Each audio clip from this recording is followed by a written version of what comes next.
Привет, меня зовут Саша Акимов, и сегодня я расскажу вам про интересную, даже легендарную зеркалку из нулевых. Это Fujifilm S5 Pro.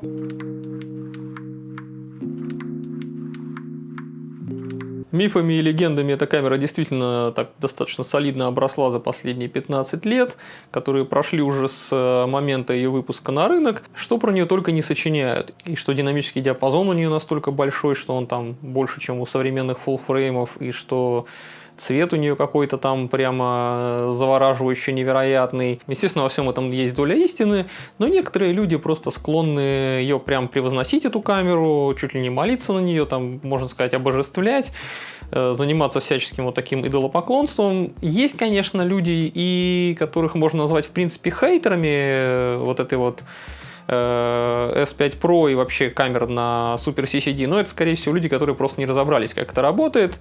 Я все-таки не отношусь ни к тем, кто прям рьяно хейтит ее, ни к тем, кто прям там ее превозносит. Истина, как обычно, где-то находится посередине. Камера реально интересная. В ней было интересно поковыряться, посмотреть, что она может, чего она не может.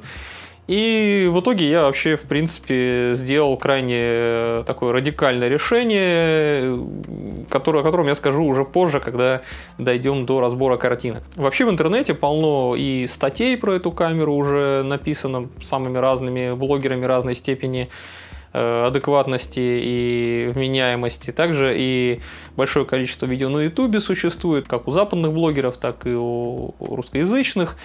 Но в целом там слишком много каких-то, ну не знаю, благоглупостей каких-то, перевираний фактов немало тоже. Мол, нельзя обрабатывать Capture One, мол, нельзя там обрабатывать Lightroom, обязательно надо там утилитой родной только обрабатывать. Блять, с чего бы мне кто-то запрещал обрабатывать так, как мне хочется, файлы с нее. В общем, про обработку подробнее все-таки с картинками, когда будем уже ковыряться, я вам там прям примеры покажу, чем, как, что обрабатывалось. В общем, привычно, я не верю никаким чужим словам, все стараюсь проверять самостоятельно, поэтому мое любопытство взяло вверх, мне стало интересно. Так как я начитался, насмотрелся, захотелось самому все проверить, все пощупать. И я пошел на Авито сразу же эту камеру покупать.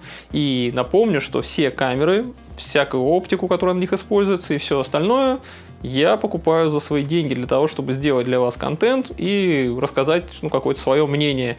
Может быть, оно даже будет и непопулярным, может быть, оно будет и дурацким, может быть, я вообще тупой дебил, но как минимум я стараюсь немножечко вас поразвлечь. Это я говорю к тому, что если вам нравится, что я делаю здесь на канале, какие видео я выпускаю, можете, в общем-то, меня поддержать на Boosty.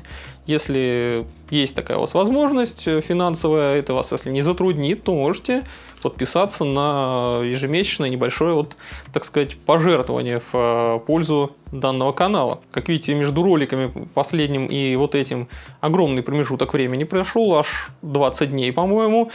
По простой причине я пытаюсь тут выжить, заработать себе денег на как минимум какую-нибудь там гречку и сосиски в пятерочке по акции, чтобы можно было купить и не сдохнуть. Ну ладно, вернемся, в общем, к S5 Pro. И как у меня на канале заведено, все-таки сначала поговорим о том, что этой камере предшествовало. Она же не появилась просто так из ничего. Естественно, у нее какая-то есть история. И первое, что бросается, конечно же, в глаза сразу, это то, что камера с надписью Fujifilm, с матрицей фуджифилмовской, но при этом сделана она на базе зеркалки Nikon и с F-байонетом при этом. Ну, достаточно плотно сотрудничать Nikon и Fujifilm начали еще в 90-х годах 20 века. Они уже тогда начали делать реальные цифрозеркалки, например, Nikon DS515 в 1994 году.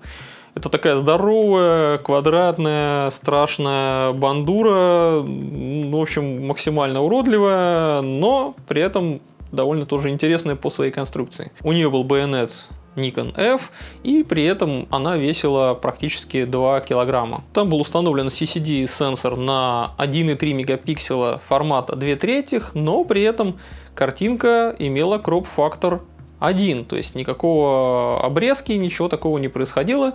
Это было благодаря тому, что внутри вот этого вот кубика здоровенного там находилась система линз, которая позволяла преобразовать изображение таким образом, чтобы у тебя ничего не обрезалось, и картиночка на маленькую матрицу 2/3 ровненько ложилась с полного кадра. Ну и, соответственно, становится понятно, почему получилась такая громоздкая конструкция. Ну а в 1999 году Fujifilm представили свою совершенно новую конструкцию матриц. Это Super CCD. Она очень сильно отличается от всего, что имели другие производители на тот момент. Как правило, фотоячейки были у всех или квадратные, или там, ну, максимум ромбовидные для, ну, чуть лучшего использования площади матрицы. А Fujifilm в своих Super CCD использует сотовую структуру с форматом этих фотоячеек в виде восьмиугольников. И такая структура позволила использовать пространство, в общем-то, площадь этой матрицы еще более эффективно, что повысило и разрешение картинки самой, и также и динамический диапазон увеличился, потому что, ну, все-таки чем больше у тебя ячейка света принимает за единицу времени, тем с этим поприятнее все. Сейчас какие-то их наработки в области там мыльниц или суперзумов мы рассматривать не будем. Будем говорить только про модели с APS-C форматом матриц. Уже в 2000 году появилась первая самая камера Fujifilm FinePix S1 Pro. В ней был установлен как раз таки сенсор Super CCD первого поколения. Имела она разрешение 3 мегапикселя. Но при интерполяции, когда ты конвертировал через родную утилиту или когда ты, допустим, снимал JPEG, у тебя все-таки получалось 6 мегапикселов. Понятно, что не настоящие идуты, но все-таки для 2000 года это довольно круто. И что забавно, камера была сделана на основе пленочной камеры от Nikon F60. В 2002 году была выпущена следующая модель Fujifilm S2 Pro. Она была уже построена на базе также пленочной камеры Nikon F80. У меня, кстати, в какой-то момент даже была вот эта камера. Я про F80 Nikon имею в виду, на пленочку когда снимал. Она реально прикольная, удобная. То есть каких-то вопросов по эргономике у меня к ней никогда не было. Отличная камера. Но в S2 Pro уже стояло третье поколение сенсоров Super CCD. Ну а в 2003 году произошло важное разделение технологий вот этих Super CCD на Super CCD HR, то есть High Resolution, повышенного разрешения, и на Super CCD SR, то есть Super Dynamic Range. Super CCD HR применялись в основном в каких-то псевдозеркалках, в компактах, ну вот типа вот этой S6500 FD.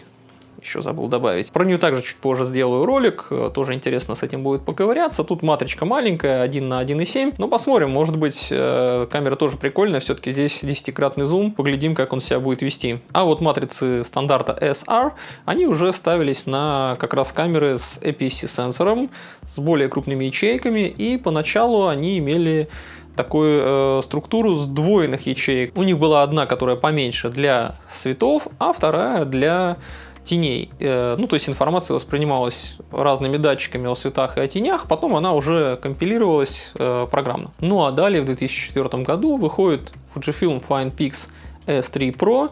Эта камера уже имела матрицу Super CCD SR второго поколения. Здесь как раз вот эти ячейки, которые отвечали за восприятие инфы в цветах и инфы в тенях, они были разделены и более компактно размещены на площади матрицы. И вот многие фанаты Super CCD как раз таки именно ее превозносят, так как она имеет более тонкий антиалиасинг фильтр перед матрицей, поэтому у нее картинка чуть порезче, чем у следующей камеры, про которую мы, собственно, сегодня и будем рассказывать. Тут все-таки 6 мегапикселов получается, ну, таких настоящих нормальных 6 мегапикселов, но если интерполировать, опять же, через родную утилиту, которая якобы там накрутит тебе 12 мегапикселов, да, там действительно картинка становится еще чуть порезче. Короче говоря, при желании с нее можно получить немножко дутые, но тем не менее 12 мегапикселов с нее можно получить. Несмотря на то, что она и дешевле даже, чем S5 Pro, но я ее брать для обзора как раз не стал по причине того, что я не очень-то люблю боль. У этой камеры и эргономика не самая удобная даже по меркам Nikon, и плюс она еще питалась от стандартных батареек, а не от аккумулятора и батареи. Короче, это просто неудобно, некрасиво и непрактично. Четвертой модели, конечно же, в ряду нет, потому что японцы очень часто пропускают четвертый номер у многих там модельных рядов, то есть там машин, техники, камер в том числе.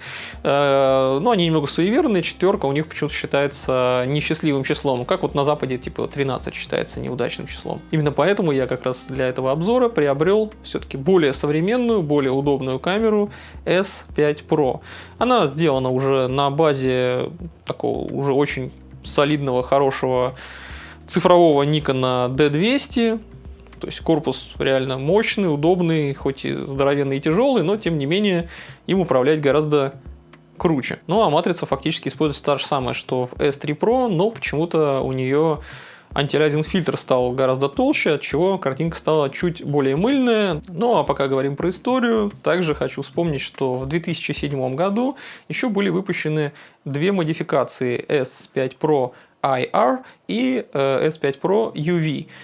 Соответственно, для инфракрасных снимков и ультрафиолетовых. В 2010 году Fujifilm официально прекратили производить камеры с матрицами Super CCD. В это время они, в принципе, уже собирались к чертовой бабушке прикрыть свое фотоподразделение как не особо-то рентабельное, но, как я вам рассказывал в своем обзоре, где присутствовала история Fujifilm частично на камеру X100S, случилось чудо в виде первой X100. Камера взорвала немножечко рынок, такая локально, но тем не менее она очень хорошо выстрелила, очень людям понравилась, и вот отсюда уже поперли дальше все X-Trans CMOS сенсоры, X-PNet свой на ее основе, там появился уже X Pro 1. Кстати, на X Pro 1 у меня тоже скоро будет обзор, там не в ближайшие пару недель, но в ближайшем обозримом будущем появится. У меня на нее уже тоже много снимков, я с ней уже поигрался. И вот этот весь ретро-стиль, от которого они сейчас постепенно пытаются отказаться, тоже тогда же и зародился. Но все-таки тот же X-Trans это такая больше мишура, какая-то маркетинговая фигня, оно какого-то фактического значения не имеет. А вот Super CCD действительно была рабочая технология, очень такая впечатляющая, перспективная. Жалко, что она дальнейшего развития, конечно, не получила и была спущена в унитаз. Для меня важно, чтобы, когда я вот это все рассказываю, вы понимали, что Fujifilm уже многие десятилетия заигрывает с разными нестандартными матрицами и с какими-то нестандартными расположениями цветных фильтров. То есть, к примеру, на уже закате Super CCD, под конец ее существования технологии этой, они уже создавали с таким вот рандомным распределением цветных фильтров матрицы EXR. Да не будем слишком сильно уже углубляться, но и так вас уже сильно прогрузил всяческой историей. Слишком много инфы. Сейчас уже начнем разбираться в самой S5 Pro. Главное для меня просто важно, чтобы вы запомнили, что матрица Super CCD это очень необычная технология, очень нестандартная, и она в большей степени, скорее, на мой взгляд, личная, про цвет, в меньшей степени про динамический диапазон, то есть там он тоже важен, но бог с ним, мне на это пофиг на самом деле. И она совсем не про разрешение. То есть у меня тут, может быть, мульноватые какие-то картинки немножко будут там дальше, когда я буду показывать их. Имейте это в виду. Ну что ж, хватит уже всяких вот этих теоретических разглагольствований. Давайте покрутим камеру в руках.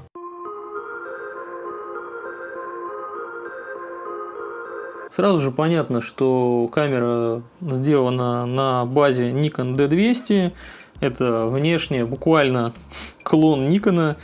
S5 Pro такой большой, увесистый, тяжелый. 930 граммов весит. Корпус, конечно же, выполнен из магниевого сплава. Хват большой и удобный, прекрасно лежит в руке. Резинки, вот эти вот традиционно никоновские, мягкие, они все отошли. Но предыдущий владелец слегка колхозно их приклеил все на место. Главное, что сейчас они, в общем-то, держатся, и это отрадно. Но сами знаете, что я думаю про никоновские резинки. Да я, в принципе, думаю, любой человек прекрасно знает, как они себя ведут. На ощупь они вроде ничего, но крайне недолговечные. Если мы смотрим спереди, то сразу видим тут синхроконтакт под заглушкой. Две программируемые кнопки есть. Также здесь вот в передней части подсветка автофокуса и кнопочка фиксации байонета. Байонет тут Nikon F, в принципе, вот здесь и написано. Соответственно, сюда можно установить любые объективы Nikon, как старые под отвертку, так и современные со встроенным моторами. Отвертка тут, как видите, вот тут болтается и есть на месте. Блин, все время забываю, что в другую сторону у Nikon, так сказать, надевается крышечка. Также спереди красуется и шильдик Super CCD, что означает, что тут прикольная матрица. Ну и вместо Nikon тут написано Fujifilm сверху. Сверху слева бугорок с 3 кнопками. Тут, значит, качество картинки, ну, там JPEG, RAW и вот это вот все прочее. Баланс белого и ISO. Ниже есть колечко, оно для выбора режима протяжки блокируется вот этой кнопкой сбоку. То есть ты нажимаешь на кнопку, можешь колесико покрутить. Ну, у меня здесь стоит сингл, я сериями не стреляю особо на эту камеру, тем более у нее серийная съемка довольно невелика. Дальше идет горб пентапризмы, она хорошая, ясная, оптический видоискатель топовый, несмотря на всю свою такую профессиональность, профессиональную направленность, даже про написано на ней. У камеры помимо обычного горячего башмака есть еще и встроенная вспышка, она вот блокируется здесь физической кнопочкой. Вспышка довольно высоко, кстати говоря, подпрыгивает, и скорее всего она неплохо отрабатывает, ну, 1-2 метра-то уж точно она бьет, будь здоров. Справа сверху находится огромный инфопогон со всей информацией о съемке, которая тут нам может быть доступна. Рядышком 2 кнопки. Это мод, выбор режима съемки, собственно, и экспокоррекция. Рычажок включения вокруг кнопки спуска, что очень хорошо, мне нравится такое расположение. Спереди, вот здесь, и сзади вот тут есть 2 колеса для того, чтобы изменять параметры. Позади в левой части, как раньше любил делать всегда Nikon, куча кнопок. Здесь, значит, брекетинг, удаление, просмотр, меню, окей, дисплей назад, сетап и какой-то человек, наверное, там тут же еще лупа нарисована, видимо, это увеличение. Я не знаю, я на нее не нажимал, без понятия, что она там делает. Дисплейчик здесь довольно крохотный, 2,5 дюйма всего лишь, 230 тысяч точек, ну, абсолютно никакущий, на нем картинки, честно говоря, даже отснятый материал смотреть довольно противно. Единственное, для чего он, пожалуй, служит, это для того, чтобы зайти в меню. Меню здесь такое вот черно-беленькое, примитивненькое, очень сильно отличается от того, которое имеется у Nikon. То есть это чисто фуджифилмовское меню, потому что здесь все-таки начинка и матрица, и материнка, здесь все это Fujifilm, а не Nikon. Ну ладно, справа здесь имеется кнопка AL, AFL, как видите. Вокруг нее не очень удобная крутилка с 3 положениями. Ее надо как-то так аккуратно накатком и двигать, и случайно не прокрутить дальше, куда тебе не нужно. Которая, в общем, выбирает тип замера. Рядом также есть кнопка AF ON. Ниже идет многопозиционный джойстик для выбора точки фокусировки, который тоже можно вот здесь заблокировать. Я фокусировался в основном по одной точке в середине и блочил его всегда, чтобы случайно не сместить точку, куда мне не надо. Еще ниже есть рычажок для того, чтобы выбирать зону фокусировки, что, в общем, тоже очень удобно, под рукой всегда, под большим пальцем. И в самом низу рычажок, который блокирует отсек для карт памяти. Вот так нажимаешь его, карточка у тебя обнажается, крышечка отскакивает. Ну, в данном случае здесь компакт-флеш. Фига она у меня так выскочила резво, когда нажал. Слева под довольно мощными такими толстыми резиновыми заглушками находятся порты разные там для подключения. Тут видеовыход и DC-in вот под этой огромной заглушкой. Снизу для USB Type-D подключения. И стандарт здесь USB 1.0. А у камеры очень жирные, кстати говоря, файлы, будто с какого-то полного кадра на 24 мегапикселя. И сбрасываются они довольно долго и муторно с такой скоростью. И чуть не забыл, также слева здесь еще есть рычажок выбора режима фокусировки. Single, Manual или Continuous. Снизу написано, что сделано в Японии. В общем-то, это отрадно. И в таком отсеке с хорошей плотной резиночкой у нас скрывается батарейка.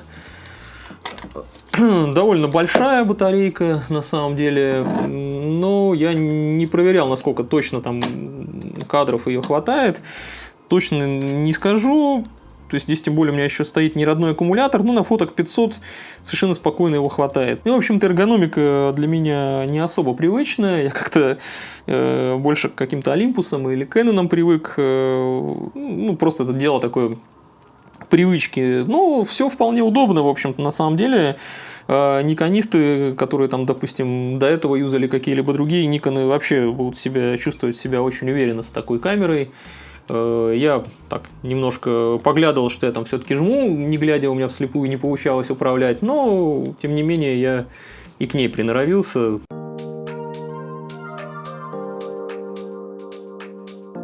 И прежде чем мы с вами начнем разглядывать картинки и смотреть, что там у меня получилось, какие фотокарточки вышли из этой камеры, хочу сделать довольно большой дисклеймер, потому что это важно сразу отметить. Я осознанно использовал для обработки файлов с S5 Pro программу Capture One. Да, ею проявлять RAW с S5 Pro адепты максимально не рекомендуют, но мне, честно говоря, пофиг. Да, я прекрасно понимаю, что программа будет воспринимать эту матрицу как обычную CCD-шку на 6 мегапикселов, что здесь будет меньше динамический диапазон, и что я не смогу получить здесь максимальное разрешение, максимальные все возможности, которые дает родная утилита. Я это все понимаю, я пробовал, естественно, разными способами обрабатывать. Я, естественно, не собираюсь засирать за какие-то вещи, которые мой чисто RAW-конвертер не способен из файлов выжать.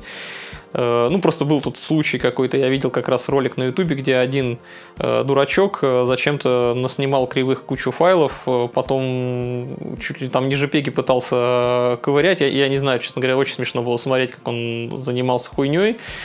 В общем, я подошел к вопросу ответственно. Я, конечно же, скачал родную утилиту, которую Родожива рекомендует по его же ссылочке. Там она под Windows 10, кстати, прекрасно работает. Также я попробовал обрабатывать Lightroom, также и Capture One, то есть всеми разными конвертерами, в общем, попробовал пообрабатывать. В Adobe Camera Raw там загружал и так далее. Но это, в принципе, то же самое, что Lightroom. И сразу же, чтобы исключить какой-либо бугурт в дальнейшем, сразу говорю: да, задроты полностью правы, абсолютно их мнение верно, это факт. В родной программе можно добиться максимального динамического диапазона и лучше всего накрутить файлы с наилучшим выходным результатом. Вообще никаких вопросов по этому поводу у меня нет, это точно факт. Здесь действительно получаются с большей детализацией картинки, пускай выглядит все-таки не совсем как 12 мегапикселов, но будем считать, что это 12 мегапикселов.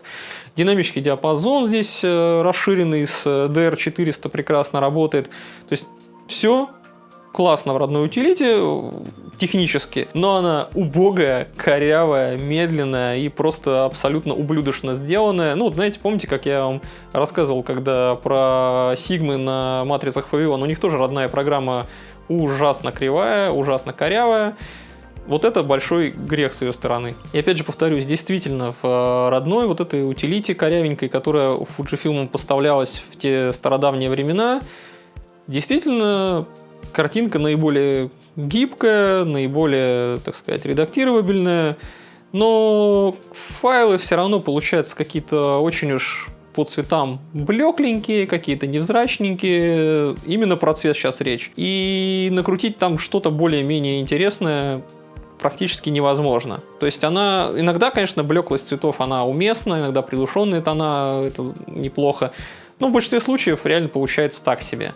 И программа древняя, как говно мамонта, и интерфейс у нее как из каменного века. И я, как человек вменяемый, который не хочет заниматься вот этим всем анонизмом, я готов принести пару-тройку стопов динамического диапазона в жертву все-таки удобству и скорости обработки. Я все равно, в принципе, не снимаю ничего такого, для чего мне потребовался бы какой-то невероятный заоблачный динамический диапазон. Ну, типа, блин, сейчас начну снимать какую-нибудь картинку с чертям выбитым небом, а потом буду ее вытягивать на видео и показывать: посмотрите, пацаны, как я могу вытянуть небо из белого пятна. Нахуя? Можно просто нормально проэкспонировать. Ну, типа, я вот этой всей фигни не очень понимаю, мне это просто неинтересно. Дальше я попробовал поковырять, конечно же, файлы в Lightroom.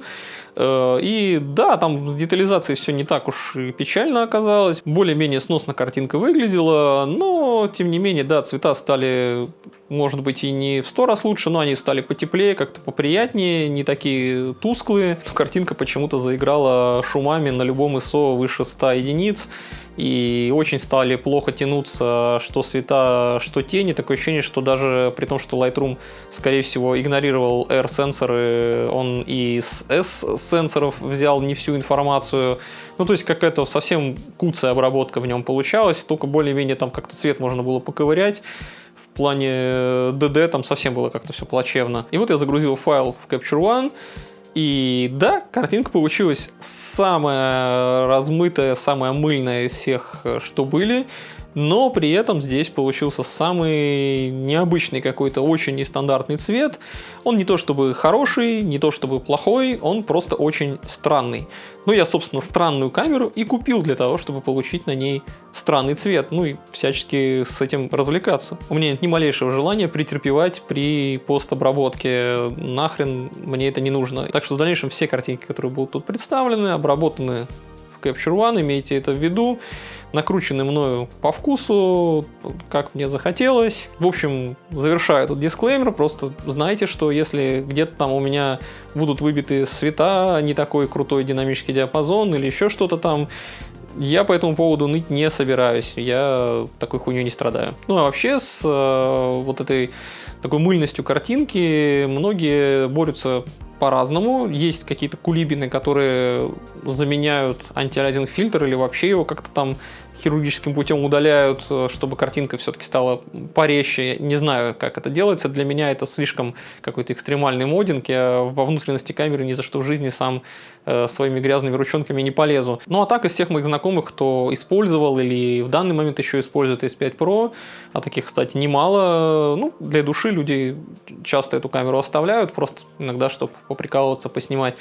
Большинство людей, которых я знаю, они используют различные способы повышения разрешения или в фотошопе их нейронными алгоритмами свежими, или в других каких-то программах, которые, опять же, с помощью нейронных сетей увеличивают разрешение так, чтобы это не сказывалось на детализации, а выглядело даже получше. Выглядит чаще всего результат, конечно же, гораздо более приятно, чем в родной кривой старинной утилите. Для меня же было более важным то, что реально очень странный цвет получается, очень необычный цвет, и пейзажи получаются просто чудесные. Ну, к примеру, небо, оно не слишком яркое, оно вообще не кислотное, его не уводит по тональности ни в циан какой-нибудь, ни в мадженту, оно просто более-менее нормальное, немножечко, может быть, такое тускловато-блекловатое. Вот как, знаете, вот на некоторых пленках было небо, и это очень классно выглядит. Различную зелень, там, листья или там траву уводит по тональной кривой чуть-чуть в синеву, что похоже на самом деле на такой вот Classic Chrome, но только именно то, как он работает с зеленым. В остальном, конечно, не похоже. Ну а теплые оттенки вообще, в принципе, в мадженту не уводят никогда, и они остаются просто, буквально теплыми, такими, я не знаю, как это описать по-человечески словами, такие ламповые, приятные оттенки получаются.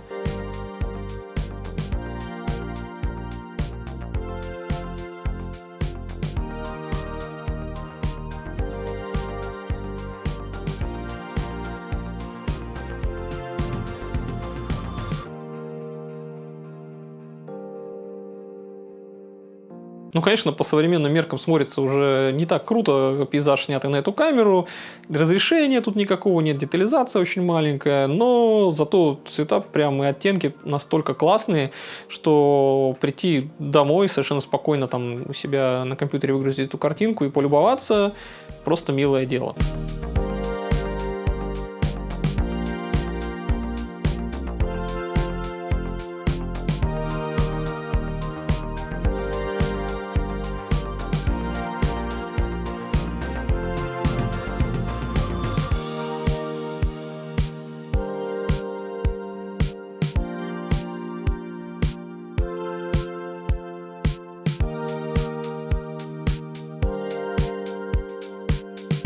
Да, как я уже сказал, Capture One не в полной мере использует инфу с этого сенсора, и тут динамический диапазон получается, что немного хромает, цвета подвыбиты, ну ничего такого уж прям супер критичного, или что картинка совсем уж не тянется, я такого сказать не могу. В принципе, все в рамках приличия. Главное, что картинка все равно получается замечательной.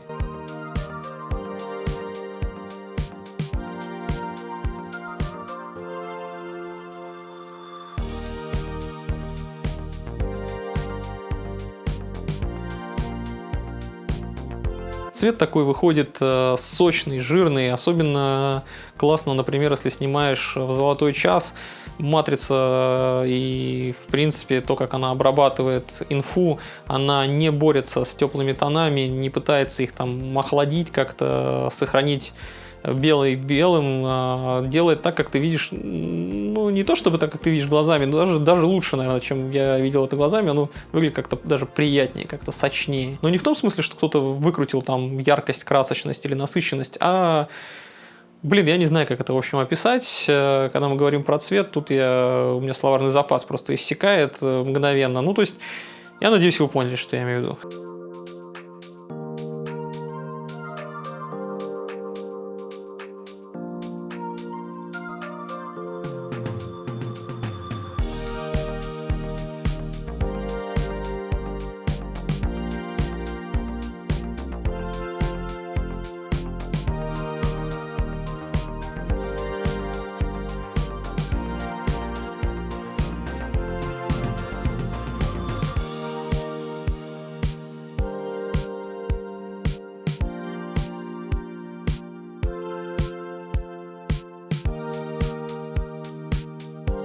Цвет прям, скажем, выходит на любителя. Мне лично нравится.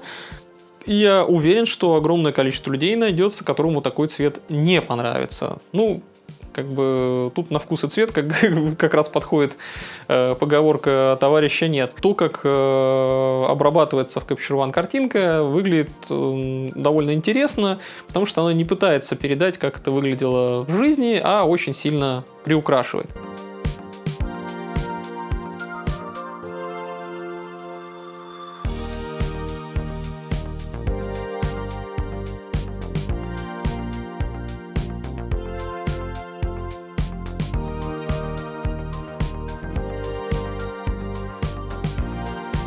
И вот этот вот нескучный цвет, он опять же классно передается, когда снимаешь какие-нибудь цветочки. Вот я в период цветения очень много всяких разных цветков наснимал, колосочков, каких-то трав различных. Просто заглядение, то, как он передает разные лепестки, как выглядят, как они там тонально переходят друг в друга, оттенки и так далее. Инфы реально о цвете очень много. Помимо того, что цвет просто приукрашенный, он к тому же, он еще и богат на плавность переходов. Тут я, по крайней мере, не сталкивался с таким, чтобы что-то у меня там клипалось как-то серьезно.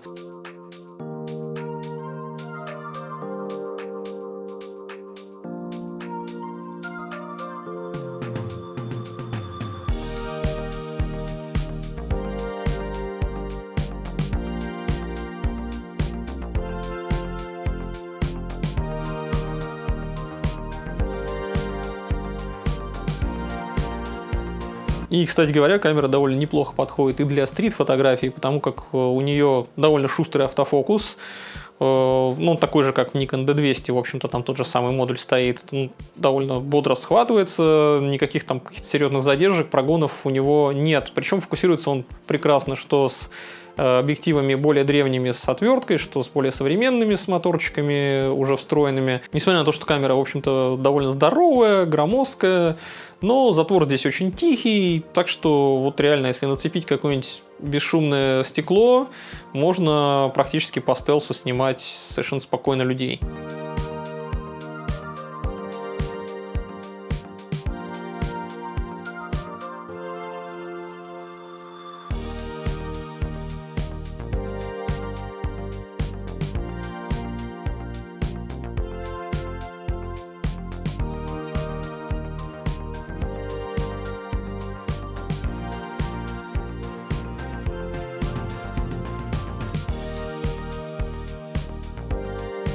И как видите, скинтона просто прекрасные, ну, мне, по крайней мере, нравятся. Они очень сильно отличаются от тех, что сейчас на современных Fujifilm, в лучшую сторону причем отличаются. Я поснимал совсем немножко портретов на отверточный еще Nikkor 50 мм f1.4. И вот для примера снимок, который сгенерировала сама камера, внутрикамерный JPEG. Ну, он такой получился какой-то сероватый, опять же, блеклый, темный. А вот как родная утилита его видит этот файл. Ну, опять же, такое все немножко блеклое, какой-то землистый цвет лица. Мне, честно говоря, прям максимально не нравится. А вот так Lightroom увидел эту картинку. Кстати, по деталям довольно неплохо. И по цветам, кстати, стало чуть получше даже, чем в родных этих программках. И вот как увидел это лицо Capture One. Но по мне так самый лучший цвет, конечно же, в последнем случае. Хотя при этом детализация и самая хреновая. То есть самая мыльная картинка здесь получилась. Но опять же, в портретной съемке, особенно если ты снимаешь девочек, тебе высокая детализация особо-то и не нужна. Ну и цвет кожи получается на S5 Pro просто прекрасный. Ну там, может быть, немножко подкорректировать можно, если захотите. Но он получается хорошим, таким теплым, аккуратным. Люди не выглядят, как будто у них там желтуха. Люди не выглядят, как будто они только что там бухали, у них рожи ни красные, ни фиолетовые, в мадженту их не уводит. Потому что у современных Fujifilm очень серьезная с этим проблема, прям беда какая-то. Современные Fujifilm это технологически просто прекрасные камеры, у них замечательный динамический диапазон, хорошие показатели шумов на высоком ISO, у них стабилизаторы наконец появились на матрицах, которые реально работают и так далее. То есть там парк оптики есть, там, то есть все нормально, технически сложно придраться, ну прям сказка. Но, господи, они делают просто омерзительный скинтон, у людей отвратительные красные рожи получаются, и ты занимаешься анонимом потом на посте часами. А вот S5 Pro это как раз камера, которую я могу сказать, что вот конкретно она про интересный необычный цвет.